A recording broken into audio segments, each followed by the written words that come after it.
नमस्कार, विंध्या टाइम्स में आपका स्वागत है और आपके साथ में आशुतोष तिवारी हाजिर हैं प्रदेश की 4 बड़ी खबरों के साथ। ये जो 4 बड़ी खबरें रहती हैं, इन खबरों के जरिए हम आपके बीच आते हैं और खबर के हर उस पक्ष के बारे में बताते हैं जो आपके लिए जानना बेहद जरूरी होता है।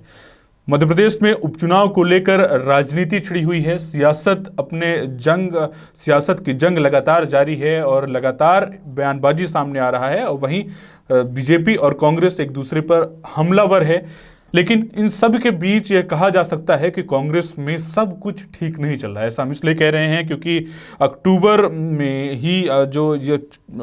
में और इससे पहले जो है इन दिनों एमपी कांग्रेस में पहले पूर्व केंद्रीय मंत्री अरुण यादव की दावेदारी से पीछे हटना और अब मध्य प्रदेश उपचुनाव को लेकर जारी स्टार प्रचारकों की लिस्ट में पूर्व विधानसभा अध्यक्ष एनपी प्रजापति का बाहर होना चर्चा का विषय बन गया है। उनकी जगह जिन नेता का नाम सामने आया है वह भी आप जान लीजिए।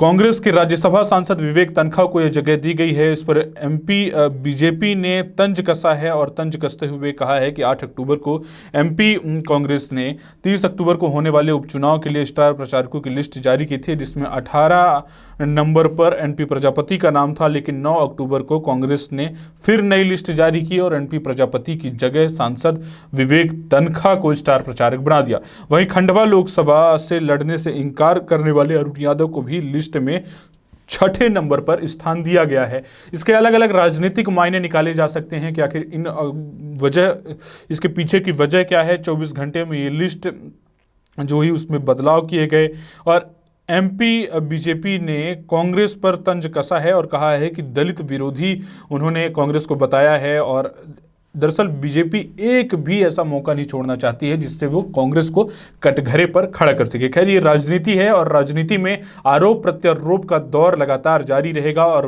वो भी तब जब जल्द ही उपचुनाव होने जा रहा है। अब बात करते हैं दूसरी बड़ी खबर की, जो ज्योतिरादित्य सिंधिया से जुड़ी हुई है। केंद्रीय मंत्रिमंडल में शामिल होने के बाद ज्योतिरादित्य सिंधिया का जिस तरह से कद बढ़ा है वो आप सभी जानते हैं। मंत्री बनने के बाद वो पहली बार परिवार के साथ आए और एमपी आए और कटोरा ताला छत्री पर दादी विजय राजे सिंधिया को उन्होंने पुष्प अर्पित किए और उनके पास में गृह मंत्री नरोत्तम मिश्रा, अनूप मिश्रा बैठे हुए नजर आए। ये जो खबर है, केंद्रीय मंत्री बनने के बाद यह पहला मौका है जब ज्योतिरादित्य सिंधिया अपनी मां, पत्नी और बेटे सहित पूरे परिवार के साथ ग्वालियर आए। मौका भी उनकी दादी और भाजपा की वरिष्ठ नेत्री राजमाता विजय राजे सिंधिया की जयंती का था। सुबह 8:30 पर वह विशेष विमान से ग्वालियर पहुंचे। इसके बाद वह अम्मा महाराज की छतरी पर आए और यहां पहले से ही उनके स्वागत के लिए प्रदेश के गृह मंत्री नरोत्तम मिश्रा, पूर्व मंत्री अनूप मिश्रा खड़े दिखाई दिए। केंद्रीय मंत्री सिंधिया ने सबसे पहले विजय राजे सिंधिया के चित्र पर पुष्प अर्पित किए और इसके बाद वह पूरे परिवार के साथ परिसर में आयोजित भवन कार्यक्रम में शामिल हुए और काफी देर तक यहां बैठने के बाद वह जय विलास पैलेस के लिए रवाना हो गए। अब रुक करते हैं तीसरी बड़ी खबर की ओर। जो तीसरी बड़ी खबर है ये एक सौगात से जुड़ी हुई है। लगातार मध्य प्रदेश में अब फिर से सड़क को लेकर आलोचना की जाती है क्योंकि खराब सड़कों की तुलना कांग्रेस के द्वारा इस समय जो किया जा रहा है और शिवराज सिंह चौहान के उस बयान का जिक्र किया जाता है कि मध्य प्रदेश की सड़कें अमेरिका की जैसे हैं। लेकिन एक बार फिर जो मध्य प्रदेश की सरकार है और केंद्र की सरकार है वो एक बड़ा सौगात दे रही है जिससे कई जिलों को फायदा मिलने वाला है। दिवाली से पहले मध्य प्रदेश को नई सड़कों का सौगात जो है वो दिया जा रहा है। लोक निर्माण विभाग ने दतिया, भिंड, अनूपपुर और हरदा को नई सड़कों को लेकर आदेश जारी किए हैं। इसके तहत दतिया में 15 करोड़ रुपए की लागत से 2 सड़कें बनेंगी और इसके अलावा भिंड में 5,04,24,000 रुपए की लागत से सड़कों का पुनर्निर्माण किया जाएगा। इसके अलावा अनूपपुर में लगभग 9,50,00,000 की लागत से उच्च स्तरीय पुल एवं सड़क निर्माण का कार्य जो है वो प्रारंभ किया जाएगा।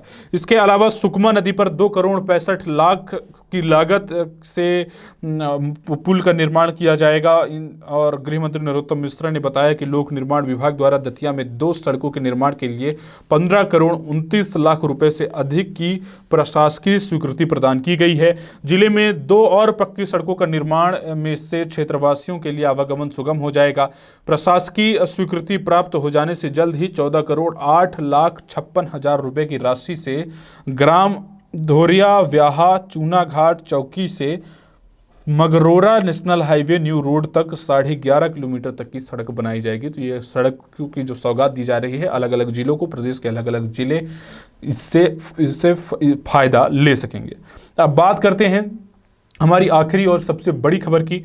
शिक्षकों के लिए ये बड़ी खबर है और शिक्षकों के लिए एक आदेश जो जारी किया गया है, और एक आदेश में और बाकी जिस तरह से निर्देश हैं उसमें अगर वो ऐसा नहीं करते हैं तो उन्हें निलंबित किया जाएगा। ये अधिकारियों का साफ तौर पर निर्देश है।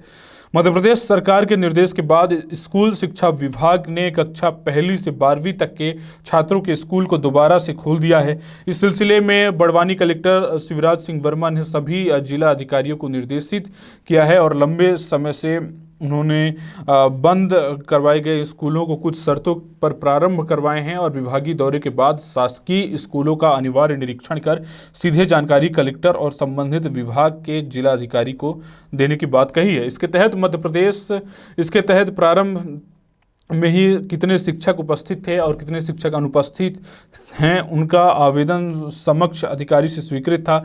स्कूल में कितने विद्यार्थी थे आदि की जानकारी दर्ज हो और स्कूल बंद होने की शिकायत पर उस संस्था के प्रभारी को तत्काल निलंबित करते हुए और बिंदुओं पर कार्रवाई की जाए। ये जो तमाम नियम बनाए हैं, हो सकता है कि उनको ऊपर से ऐसे निर्देश मिला हो, जो सरकार ने कुछ ऐसे दिशा निर्देश दिए हों। इससे ये कहा जा सकता है कि जो शिक्षक हैं उनको अब सावधानी से अपना कार्य करना होगा, जिससे किसी भी प्रकार का नुकसान उनके लिए ना होने पाए। तो ये थी प्रदेश की 4 बड़ी खबरें। ऐसी तमाम खबरों के साथ हम रोजाना आपके बीच आते रहेंगे। आप बने रहिए विंध्या टाइम्स के साथ। बहुत बहुत धन्यवाद।